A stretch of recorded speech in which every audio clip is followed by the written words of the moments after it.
Bem-vindo, artista! Hoje nós vamos falar sobre tratamento de exceção. Eu vou dar um exemplo aqui do uso do try, catch e finally. E aí você faz tratamento de exceção no seu código ou deixa o bambu gemer? É muito importante fazer tratamento de exceção, porque senão sua aplicação pode simplesmente parar de funcionar.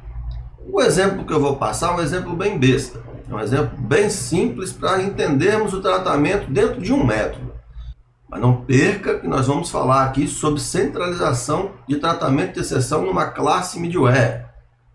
Assunto para outra aula. Aí sim você não precisa se preocupar em tratar em todos os métodos, porque existe uma classe que está de olho vigiando ali todos os demais métodos. E tudo que cai em exceção, essa classe vai simplesmente tratar, para que a aplicação não crache.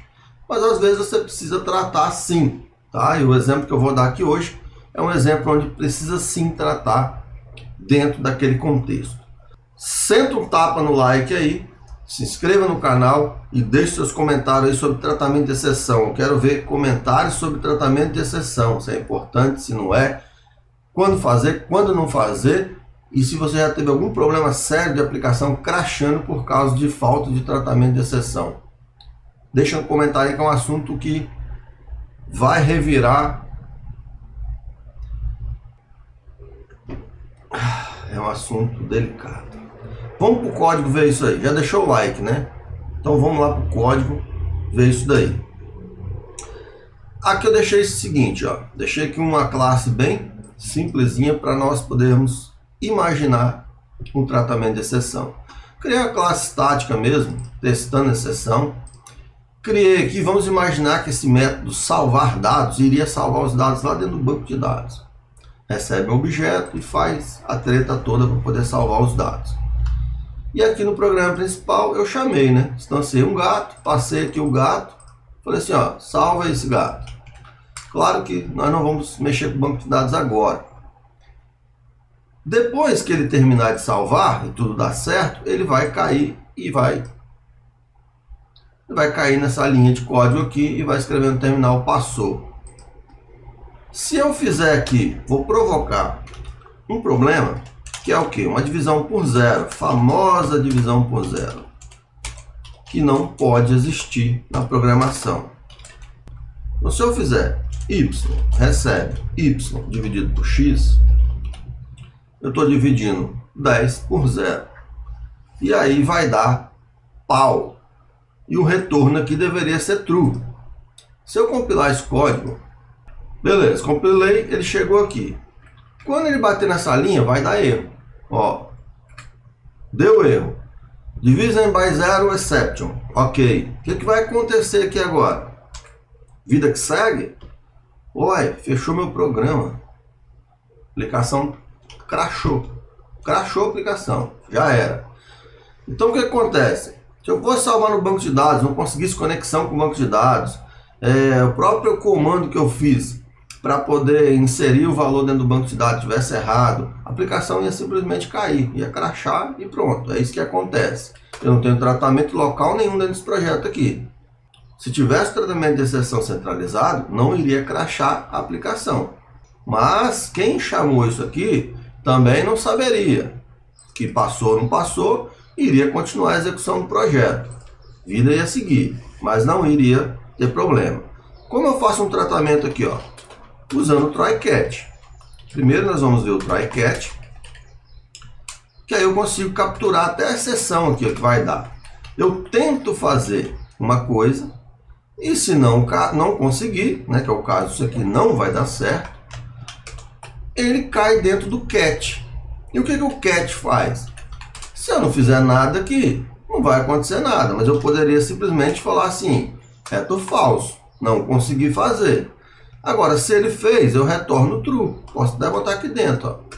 Retorno true. Consegui salvar.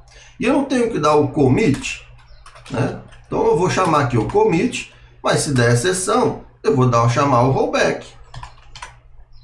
Simples assim. Então, o commit tem que ficar antes do retorno aqui, ó. Então, imagina que dessa forma a gente vai executar o código. E aí ele vai cair aqui, ó. Vejamos lá, entrou, vai dar o erro aqui agora, e aí ele não comitou, deu o erro, ele foi lá para a exceção. Aqui dentro da exceção, eu tenho a classe exception. Eu consigo até saber de que classe essa exceção veio, porque exceção é a classe pai de todas as exceções. Mas, por exemplo, divisão por zero é uma classe que herda de exception. Agora que eu estou dentro da exceção, olha, eu vou dar um rollback para voltar os dados, né? Não consegui fazer, e vou retornar falso. E aí ele vai voltar lá para o programa principal e vai continuar funcionando perfeitamente. Só que aqui dentro da exceção, como exception é a classe pai de todas as exceções, eu consigo capturar o tipo da exception, ó. Except.getType, tá? .toString. Vocês verem aqui, vou compilar de novo para vocês verem a exceção. Beleza, já ocorreu a exceção aqui, ó. E qual o tipo de exceção, ó? System.divide by zero exception. Foi um erro de divisão por zero. Eu tenho como fazer alguma coisa com isso aí? Não tenho como fazer. O máximo que eu poderia era retornar o número que estava servindo de divisor. O máximo que eu poderia fazer aí era retornar o y, que dividiu por zero, não dividiu por nada, então continua sendo ele mesmo. Poderia fazer esse tratamento e retornar o y, se fosse um método somar. Mas como a gente está imaginando que é para salvar os dados, e deu esse tipo de exception, eu tenho que simplesmente falar assim, ó, dar um rollback, não consegui fazer o que tinha que fazer, retorna falso e vida que segue. Mas eu consigo capturar o tipo, porque você vai ter diversos métodos ali sendo executados, e você sabe que vai cair numa exceção, e você sabendo o tipo dela, você vai lá depois acompanhar os logs de erro que deu no seu sistema, para você saber, olha, está dando divisão por zero naquele método, nós temos que resolver isso. Ou não está conseguindo persistir no banco porque está dando erro de foreign key. Ou qualquer outra coisa. Você sabendo o tipo de exceção que volta e meia está acontecendo na sua aplicação, você consegue ir lá e resolver. Então você tem que acompanhar a exceção. Por isso que a gente vai fazer controle de exceção centralizado depois. Esse tipo de controle de transação tem que ser feito local mesmo. Agora vamos imaginar o seguinte. Você tem que executar algum método independente de ter conseguido ou não. Às vezes você está trabalhando com uma lista. E aí eu vou usar essa lista. Dando erro ou não dando erro, eu quero limpar essa lista. Certo? Imagine isso. O que eu tenho que fazer? Um finally. Então você bota finally. E aqui você vai fazer o que você quiser. Tá? Aqui dentro eu vou fazer assim. Teste, recebe, teste. Não vou fazer nada, mas imagina que você tivesse que limpar uma lista. Uma coisa você vai fazer sempre que um método for chamado e você tem que fazer essa coisa. Então imagina aí na sua aplicação algo que seja verdadeiro aí para você, né, fazer o find. Uma lista, por exemplo, ter que limpar uma lista ali de informações, independente se funcionou ou não funcionou. Se funcionasse aqui, ele ia dar o retorno true e ir embora da aplicação, ou se caísse no catch, ele dá o rollback, retorna falso e sai da aplicação? Não. O finally, ele me garante que na hora que esse método der true ou der falso, ou acabar o que ele tem que fazer, vai executar o que está dentro do finally. O finally sempre é executado. Então vamos lá ver, ó. Vou deixar aqui um breaking point. Então vamos testar aqui, ó. Caiu ali, vai dar o erro. Vai cair no catch, vai dar o rollback, vai retornar falso. Ele foi embora do método? Não, ele entrou no find.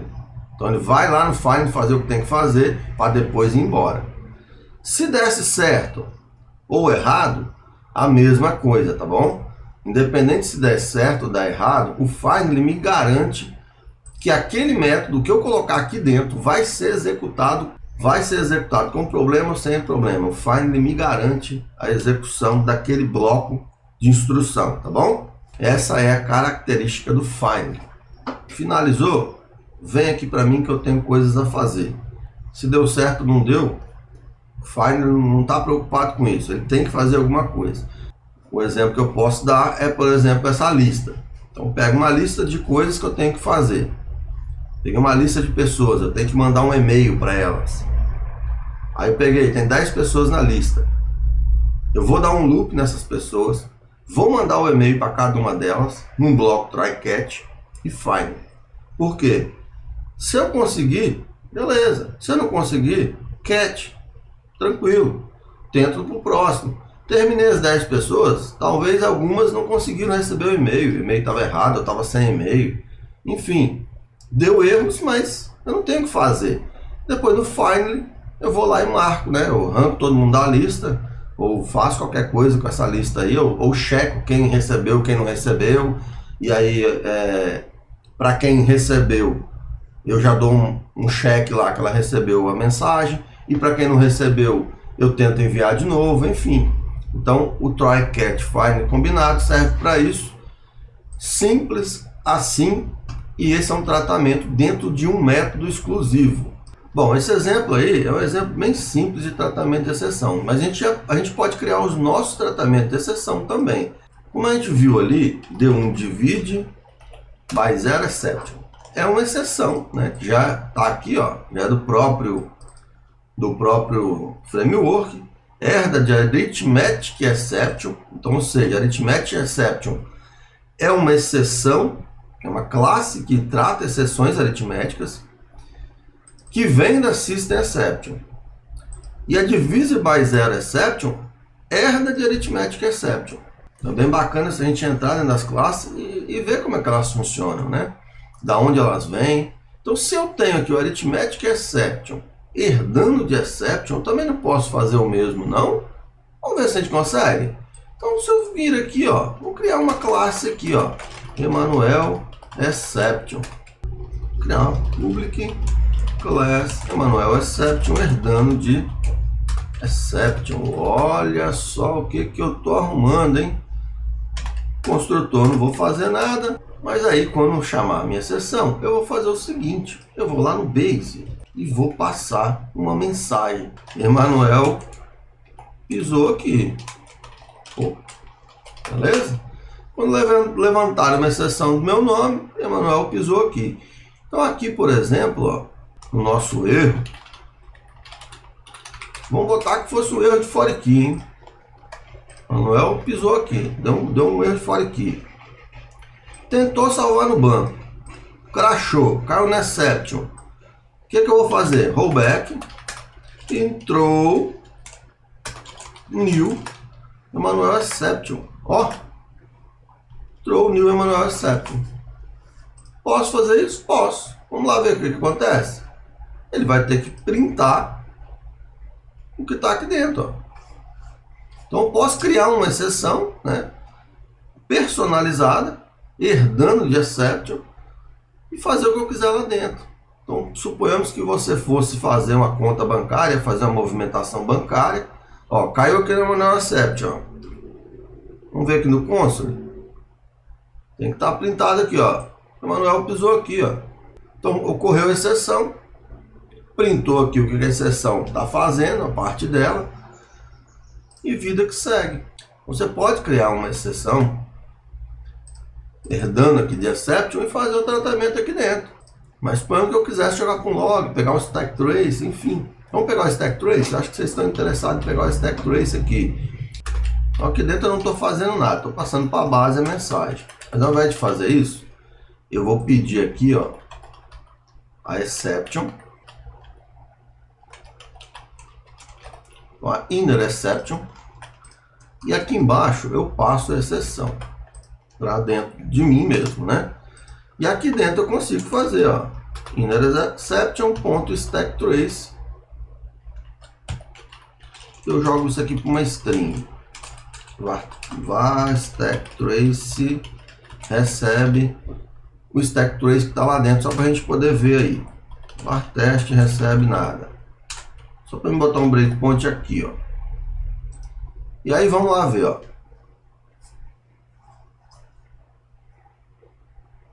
Deu o erro e o stack trace está aqui, ó. Você consegue abrir ele e visualizar a pilha de chamada. É claro que aqui não fez nada, né?